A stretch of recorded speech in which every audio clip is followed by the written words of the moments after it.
Yeah, we back. Now today's gonna be a quick video. I know I said that last time and then it ended up being like 20 minutes, but I really mean it this time. Today we're gonna talk about Kanye West has lost his business relationship with Balenciaga. Let's talk about it, man. Let's get into this article directly from Forbes.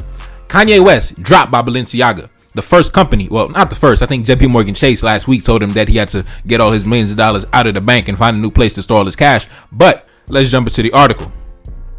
Luxury fashion house Balenciaga said Friday it would no longer work with Kanye, becoming the first company to officially sever ties with the rapper and designer after he made a series of controversial and anti-Semitic remarks in the last few weeks. In a statement, parent company said Balenciaga has no longer any relationship nor any plans in the future related to this artist. Kanye West and Balenciaga collaborated on his short-lived Yeezy line with retailer Gap. West and Gap ended their partnership last month after West accused the brand of breaching his contract with him. So that's 3 companies so far that have pretty much severed ties with him. Balenciaga head and Kanye West were reported to have a close relationship. West walked in Balenciaga's Paris fashion show, and the Balenciaga CEO attended his Yeezy show, where Kanye West debuted his White Lives Matter t-shirt.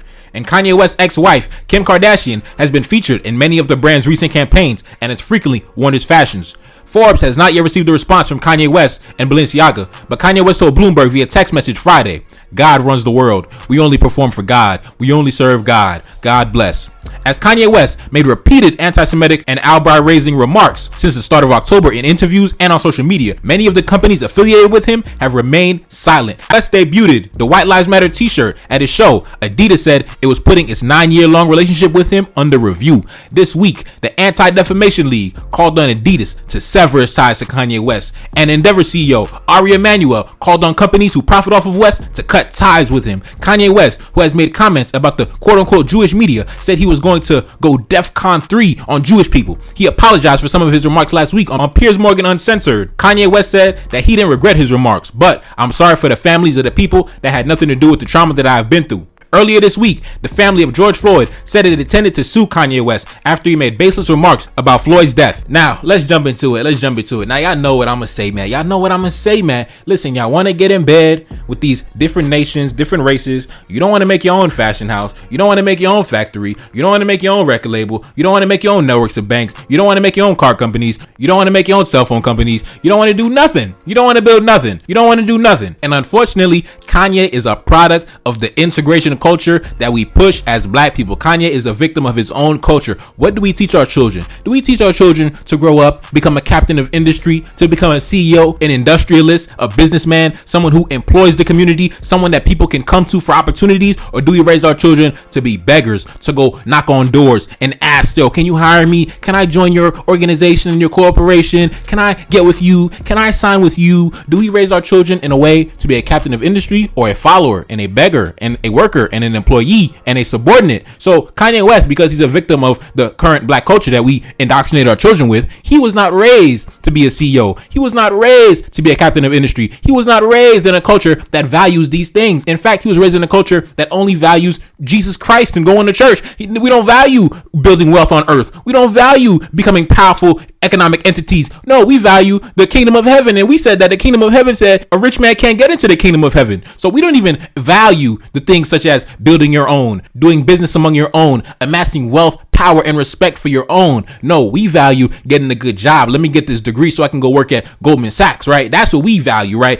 Our parents, they get so excited when we talk about how we work for this elite white company that was created by a slave trader 20 years ago. We love this thing. We love this. So guess what? You are a powerless people. You are a powerless people who, if you say one word out of the ordinary, if you say one word that offends some white man somewhere, you will get smacked around. You will get pushed around. You get a boot in your damn face. You get a damn boot mark to your damn face, and you're going to lose everything. You're going to get fired. You're going to lose all your sponsorships. You're going to get kicked out the bank, and you don't have nowhere to go because your people don't really value things like creating their own banks in large numbers. Your people don't really value things like starting your own factories to manufacture your own goods. Your people don't really value things like starting your own clothes company so you don't got to rent to Louis and Gucci and Balenciaga and Fendi, blah, blah, Lauren. You know what I mean? You don't have anything. I mean, I'll give it to Kanye. Kanye actually does own a record label. Granted, it's, a subsidiary of a white-owned record label. Kanye actually does own fashion brands. Granted, it's a subsidiary of other white-owned fashion brands. But at least Kanye made some strides towards building something. The vast majority of black people don't give a damn about building nothing. We don't care about having our own Adidas, right? So it seems like Kanye is next in line to lose his sponsorship and partnership with Adidas. But guess what? Black people, we don't value competing with Adidas. We don't even put it into our children. I'm gonna raise you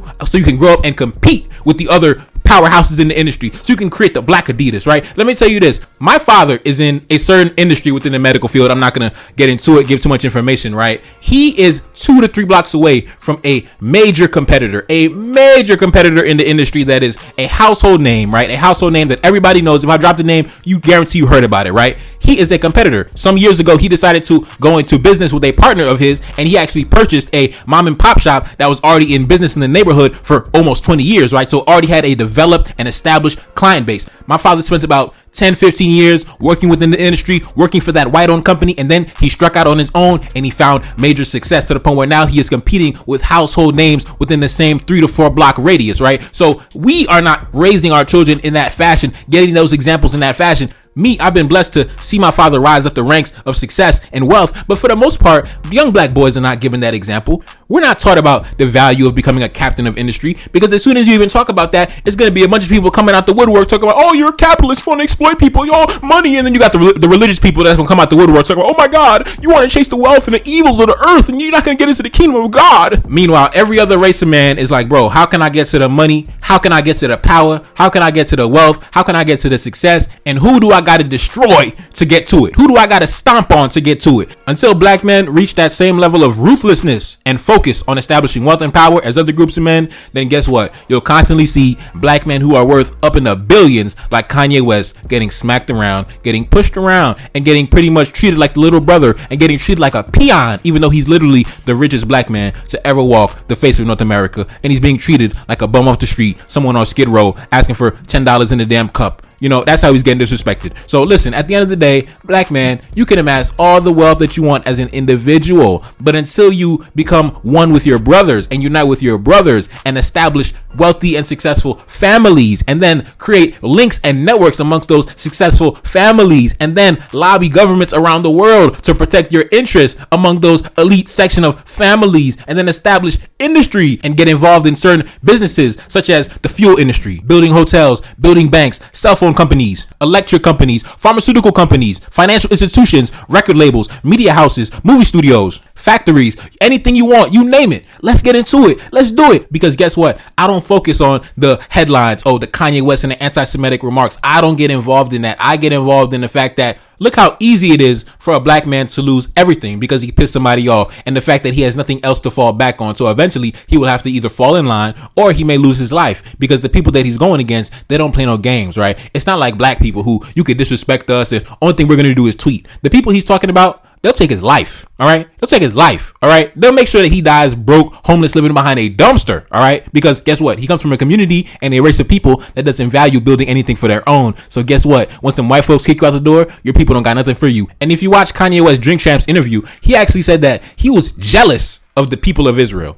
He was not really a hateful person towards them. He actually explicitly said, I'm jealous of their culture, the way they build for their people, the way they raise their children to love themselves and embrace their identity and defend their identity and embrace their ancestors and love their ancestors and teach their children, build schools for their children, build companies that employ their children. But somehow that got misconstrued into being hateful when that was never the case. I watched the interview. I watched the majority of the interview. Kanye West is actually jealous of the men from Israel.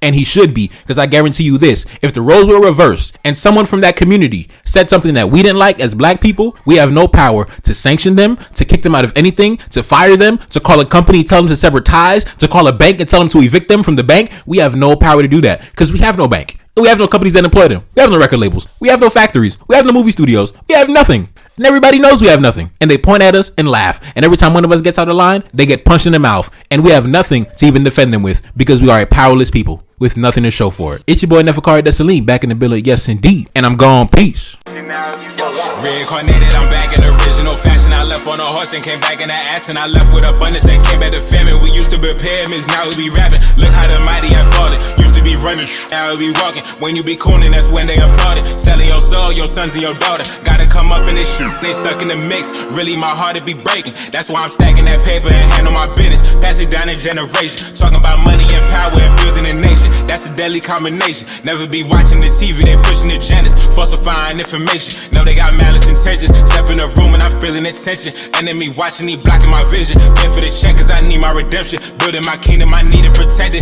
Ready for war like a young Money Congo. Never decided the team is the motto. Up in the crib and I'm whipping up waffles. Up in the crib and I'm smoking gelato. I'm chilling, I'm taking my pain and make it ambition. I'm blessed by the gods, but I ain't religious. I came for the power, they came for the bitch. They making no hourly wage, I got business. This shit is an art, and they can never be taught. Selling my soul, I can never be bought. Play with my money, I see you ain't caught. Run to the check and I do it for sport. Babylon falling, I go to the source. Packing my luggage and go overseas. Shorty be with me and she so elite. Shorty be chocolate, I'm calling her Hershey. Secret intelligence probably gon' murk me. Don't fuck with brands, cause nigga I'm Haitian. Say the wrong shit and you're smacking their faces.